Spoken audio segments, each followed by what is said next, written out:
म्हणून या देशातल्या हजारो लाखो युवा शक्ती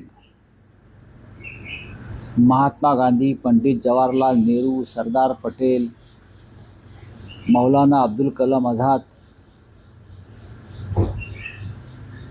अशा असंख्य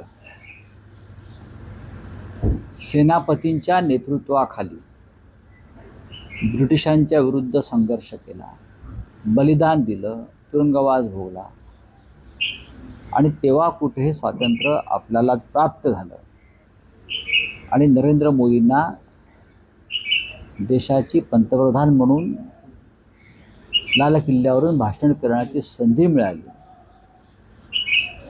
यासाठी देशाच्या प्रत्येक प्रधानमंत्र्यांनी मोदींसह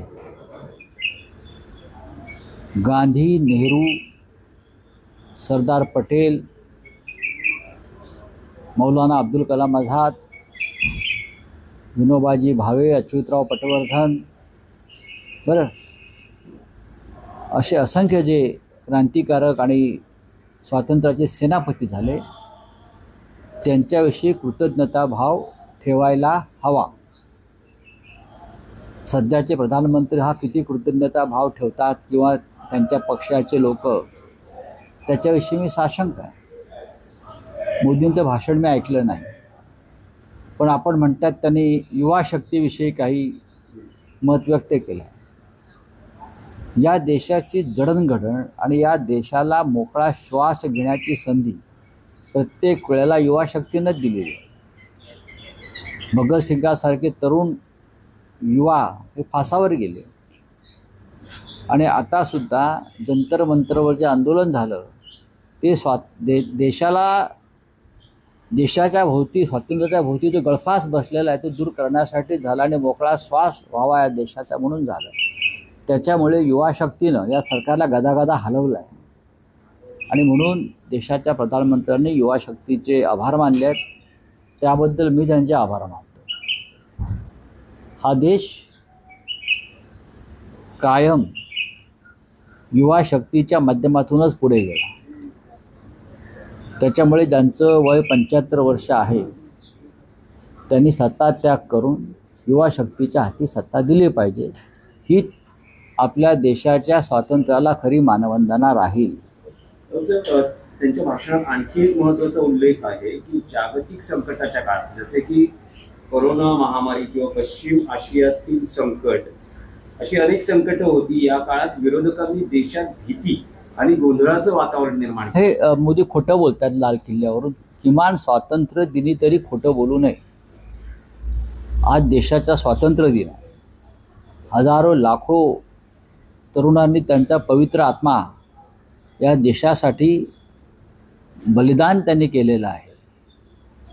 त्यांचं स्मरण करण्याचं सोडून नरेंद्र मोदी जर अशा प्रकारचं वक्तव्य करत असतील तर ते आमच्या स्वातंत्र्य दिनाचं दुर्दैव आहे. मोदी ज्यांना आज विरोधक मानतायत, काँग्रेस पक्ष, समाजवादी पक्ष, डावे पक्ष, हे 3 पक्ष नसते देशाच्या स्वातंत्र्य चळवळीत तर मोदी या देशाचे प्रधानमंत्री म्हणून कधीच भाषण करू शकले नसते. कारण या देशाच्या स्वातंत्र्य लढ्यामध्ये भारतीय जनसंघ, राष्ट्रीय स्वयंसेवक संघ अशा लोकांचा कधी सहभाग नव्हता. किंबहुना त्यांनी चले जाव चळवळीला विरोध केला असं इतिहास पुराव्यासह सांगतो.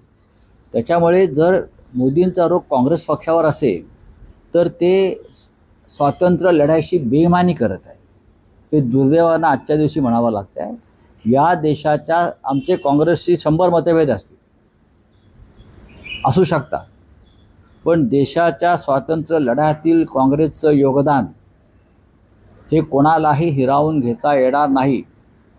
आणि देशाच्या सध्याच्या प्रधानमंत्र्यांनी त्या स्वातंत्र्य लढ्याच्या तळपत्या सूर्यावर किती थुंकण्याचा प्रयत्न केला तरी हा स्वातंत्र्याचा सूर्य आकाशातून गर्जना करत राहील.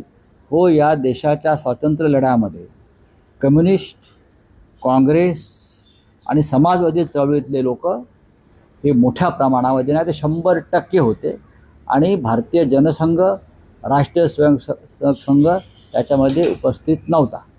रावसाहेब, आणखी एक त्यांनी देशातील राजकीय पक्षांना आवाहन केलं आहे की ते म्हणत आहेत की लोकसभा आणि विधानसभेमध्ये महिलांना 33% आरक्षण देण्यासाठी पुढे या. तुम्ही क्रेडिट घ्या, पण महिलांना प्रतिनिधित्व देण्यासाठी या संदर्भातले एक विधेयक संसदेमध्ये एकमतानं मंजूर झालं आहे. महिला आरक्षणासंदर्भात 2023 साली. माझं देशाच्या पंतप्रधानांना एक आव्हान आहे, 2023ला मंजूर झालेल्या बिलाचं आपण अंमलबजावणी अद्याप का केली नाही, याचं तुम्ही जर लाल किल्ल्यावरून उत्तर दिलं असतं तर आपण सत्यवादी आहात हे आम्ही जाहीरपणे सांगितलं असतं. रावसाहेब, महाराष्ट्राच्या राजकारणातला एक विषय आहे की सुप्रीम कोर्टात सध्या जी सुनावणी सुरू आहे शिवसेना पक्ष आणि चिन्ह या संदर्भात जी अंतिम टप्प्यात पोहोचली आहे. असं असताना देशाचे महाराष्ट्राचे मुख्यमंत्री फडणवीस यांचं एक मोठं विधान आहे की शिवसेना ही शिंदेंचीच आहे आणि राष्ट्रवादी काँग्रेस ही अजितदादांचीच आहे. 2024 साली जनतेच्या न्यायालयात हा निकाल लागलेला आहे आणि सर्वोच्च न्यायालयातही हाच निकाल लागेल. जनतेचं न्यायालय हे नक्की कोणाला म्हणतायत? ज्या जनतेच्या न्यायालयामध्ये फडणवीस आणि त्यांच्या लोकांनी 1500 रुपयाला मतं विकत घेतली. किती? 1500 रुपयाला मतं विकत घेतली आणि अत्यंत बोगस लोकांना सुद्धा त्या योजनेचा लाभ दिला. महिलांच्या योजनेचा लाभ पुरुषांनाही मिळू दिला, लाखो अपात्रतांना सुद्धा मिळू दिला. अशा लाखो लोकांना 1500 रुपये देऊन ऐन निवडणुकीमध्ये आपण एक विजय प्राप्त केला. ते भ्रष्ट जनन्यायालय आहे. भ्रष्टाचाराच्या माध्यमातून तुम्ही जनता न्यायालयाचा देखावा उभा करत असाल तर तुम्ही देशाच्या लोकशाहीवरती बरं का संकट आणताय. EVMचा घोटाळा करून तुम्ही हे जनता न्यायालय निर्माण केलेलं आहे. प्रचंड प्रमाणात भ्रष्टाचार करून त्या भ्रष्टाचाराचा पैसा मतदारांना देऊन तुम्ही या जनता न्यायालयाची निर्मिती केलेली आहे आणि हाच निकाल सर्वोच्च न्यायालयात लागेल ही काय धमकी आहे का? ही धमकी आहे का? एका बाजूला नरेंद्र मोदी सांगतात मी तुमच्या पाठीशी आहे, गद्दारांना सांगतात मी तुझ्या पाठीशी आहे. दुसऱ्या बाजूला महाराष्ट्रामध्ये राज्याचे मुख्यमंत्री सांगतात सर्वोच्च न्यायालयामध्ये सुद्धा आमच्या बाजूनच निकाल लागेल. तुम्ही काय सर्वोच्च न्यायालयाच्या प्रमुख न्यायमूर्तींना भेटून आलात का? त्यांना काय धमक्या दिल्या आहेत का? जनतेला कळू द्या, देशाचा स्वातंत्र्य दिवस आहे. या देशाला संविधान, लोकशाही आहे.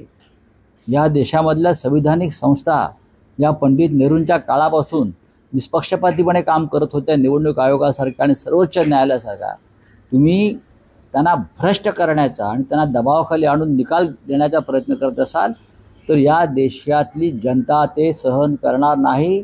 लोक आता जागी झालेली आहेत. आपण काल लखनौला पाहिलं असेल, शाळेतली मुलंसुद्धा मोठ्या प्रमाणात रस्त्यावर उतरली आंदोलन करण्यासाठी.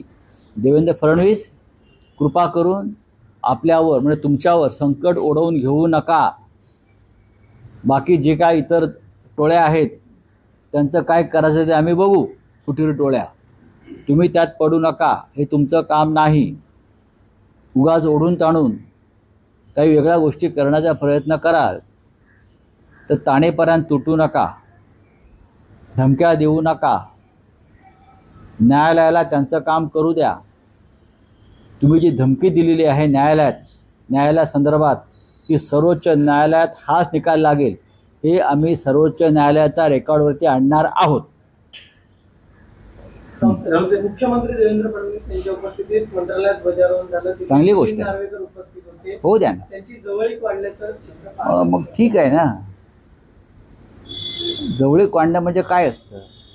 हा शासकीय सोहळा आहे. तो का भारतीय जनता पक्षाचा किंवा फडणवीस कुटुंबाचा व्यक्तिगत सोहळा आहे का?